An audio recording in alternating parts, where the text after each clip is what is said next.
Hello everyone, welcome to my channel Jaiswal Coaching.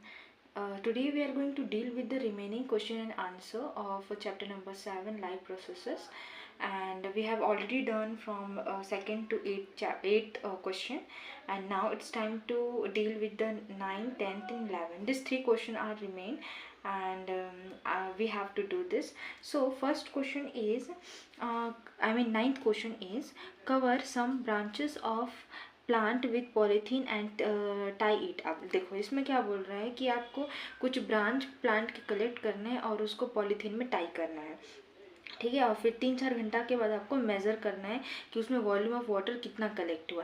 तो ये सबको मेजरेशन से ही कर सकते हैं, बाकी ऐसे ही हम लोग तुक्का लगा के नहीं कर सकते। तो जब आपके स्कूल में से एक्सपेरिमेंट कराया जाएगा तो आप उसे कीजिएगा, ठीक है। तो मैं आज कराऊंगी 10th और 11th क्वेश्चन। बाकी ये जो 9th क्वेश्चन है वो एक्सपेरिमेंटल क्वेश्चन है, वो आप एक्सपेरिमेंट करोगे तो ही आप इसे कर सकते हो, ठीक है। तो मैं 10th और 11th कराऊंगी। तो देखते हैं 10th question. So question number 10 says several experiments on transpiration are conducted in agriculture. Agriculture में transpiration से related बहुत सारे experiment किए गए हैं. One such example is given here. एक example इसमें दिया हुआ है. 4 leaves of an arhar plant were coated with Vaseline. 4 पत्ते अरहर पौधे के उसको वेस्लिन से कोट किया गया, मतलब उसमें वेस्लिन लगाया गया है। Observe the table and answer the following question. इस टेबल को ऑब्जर्व कीजिए और क्वेश्चन का आंसर दीजिए। तो इसमें लिया गया है लीफ नंबर है, मतलब 4 लीफ लिए थे, हम पहले ही देख चुके हैं। तो एक में क्या हुआ है, फर्स्ट वाले में नन ऑफ द सरफेस, मतलब कोई भी सरफेस में वेस्लिन नहीं लगाया गया है। तो उसमें जो ट्रांसपीरेशन हुआ 40% का ट्रांसपीरेशन हुआ, ठीक है। मतलब उसमें से वाटर रिलीज हुआ है ना, प्लांट से वाटर, पत्तों से वाटर रिलीज हुआ। फिर उसके बाद सेकंड लीफ में क्या हुआ कि बोथ सरफेस है ना, दोनों सरफेस में वेस्लिन अप्लाई किया गया, तो उसमें सिर्फ ट्रांसपीरेशन 2% हुआ था। कहने का मतलब जो पानी है वो बस 2% ही वहाँ से निकला था, या लॉस ऑफ वेट, ठीक है। फिर तीसरा लीफ में अपर सरफेस में क्या हुआ, अपर सरफेस में ही वेस्लिन लगाया गया था, तो इसमें 36% वेट लॉस हुआ। और चौथे में लोअर सरफेस में बस लगाया गया पत्ते के, तो उसमें 4% का लॉस हुआ पानी का, ठीक है। तो उसी से रिलेटेड हमको क्वेश्चंस करने हैं। सो इसी टेबल को ध्यान में रखते हुए हमें आगे के क्वेश्चंस करने हैं, राइट। तो हम एक एक क्वेश्चन, पहले मैं क्वेश्चन पढ़ देती हूँ, उसके बाद मैं आंसर जो लिखी हूँ उस नोट्स को मैं आपके सामने दिखाऊंगी, ठीक है।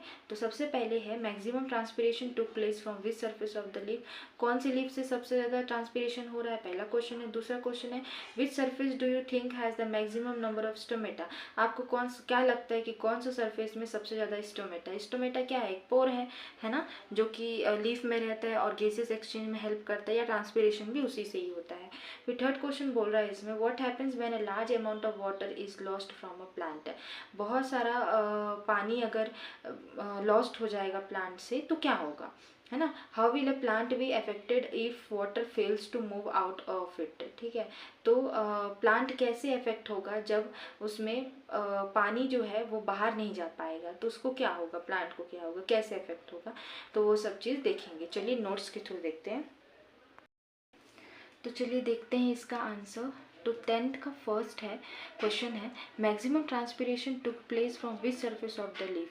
कौन से लीफ से सबसे ज़्यादा ट्रांसपीरेशन हो रहा है, तो मैक्सिमम ट्रांसपीरेशन कहाँ से होगा, लोअर सरफेस से ज़्यादा होगा, ठीक है। क्या रीज़न क्या है कि when the upper surface was blocked with Vaseline, जब अपर सरफेस को ब्लॉक किया गया वेस्लिन से, तो लोअर सरफेस जो है वो स्टिल ओपन है ना, resulting in very high water loss, जहाँ से वाटर लॉस ज़्यादा होगा। और टेबल में दिया हुआ है 36%, तो वाटर लॉस उसमें ज़्यादा हो रहा है।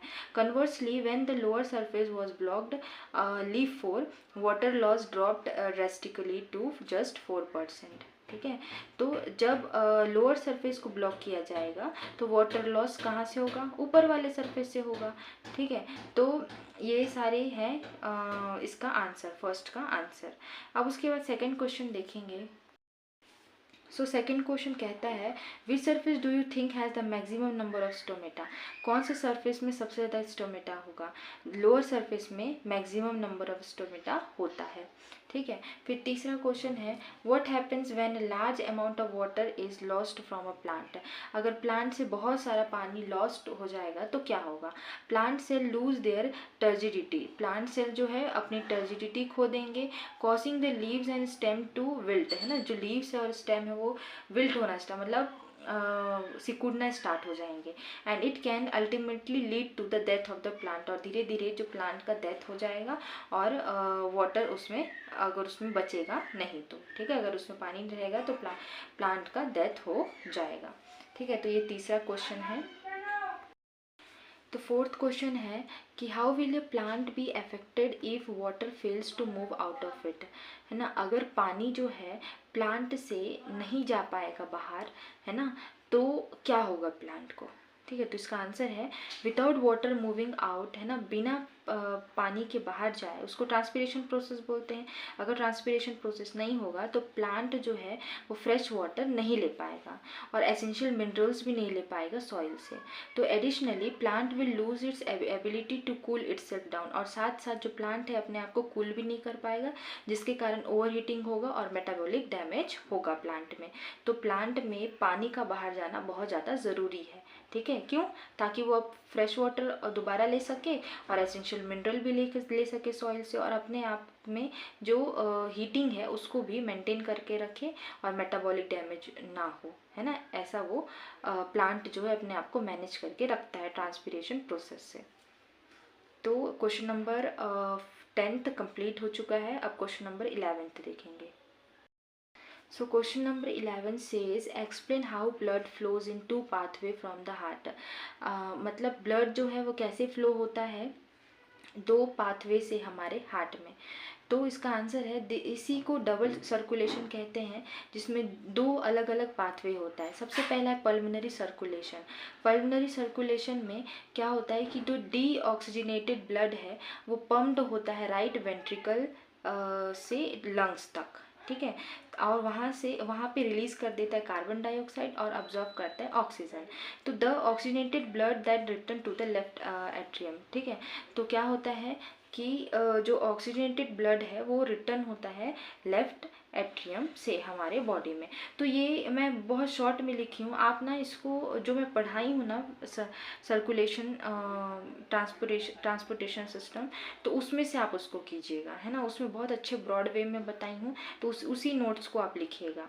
ठीक है, तो मैं इसमें शॉर्ट में की हूँ, आपको अगर शॉर्ट में लिखना है तो भी ठीक है, लेकिन अगर लॉन्ग में लिखोगे तो ज़्यादा अच्छा होगा। और डायग्राम इसका मस्ट है, आपको याद रहना चाहिए। फिर नेक्स्ट है इसमें सिस्टमेटिक सर्कुलेशन में क्या होता है कि जो ऑक्सीजनेटेड ब्लड है वो पम्प्ड होता है लेफ्ट वेंट्रिकल से, कहा जाता है वो आयोटा में जाता है, उसके बाद सारे बॉडी में वो फैल जाता है ऑक्सीजन, और ब्लड में ऑक्सीजन भी रहता है, साथ साथ न्यूट्रिएंट्स भी रहता है। तो the deoxygenated blood then return to the right atrium, फिर से दोबारा डीऑक्सीजनेटेड ब्लड कहाँ जाएगा, राइट एट्रियम में जाएगा। मैं इसको बहुत अच्छे से समझाई हूँ ट्रांसपोर्टेशन सिस्टम में, तो प्लीज़ मेरा रिक्वेस्ट है कि आप उसको देखिए, तो आपको ज़्यादा समझ में आएगा और ज़्यादा अच्छे से आप लिख पाओगे। मैं इसको डायग्राम के थ्रू समझाई हूँ। ठीक है, इसके अलावा अगर आपको कोई और टॉपिक में डाउट है या आपको समझ नहीं आया है तो मुझे बताइएगा, मैं ज़रूर उसमें वीडियो बनाऊंगी और आपको समझाने की कोशिश करूंगी। और मैं पूरी कोशिश कर रही हूँ कि मैं आप लोगों को बहुत अच्छे से समझाऊं, लेकिन मेरे को ऐसा लगता है कि मैं ऑफलाइन में जितना अच्छा पढ़ाती हूँ उतना ऑनलाइन में नहीं कर पा रही हूँ। और नेक्स्ट वीडियो में हम नेक्स्ट चैप्टर स्टार्ट करेंगे। ये इस चैप्टर का लास्ट वीडियो था, और अगर आपको कुछ डाउट है तो बताइएगा। अगर मेरे वीडियोस अच्छे लग रहे हैं तो सब्सक्राइब कीजिए, लाइक कीजिए, शेयर कीजिए, और तब तक के लिए bye, have a good day.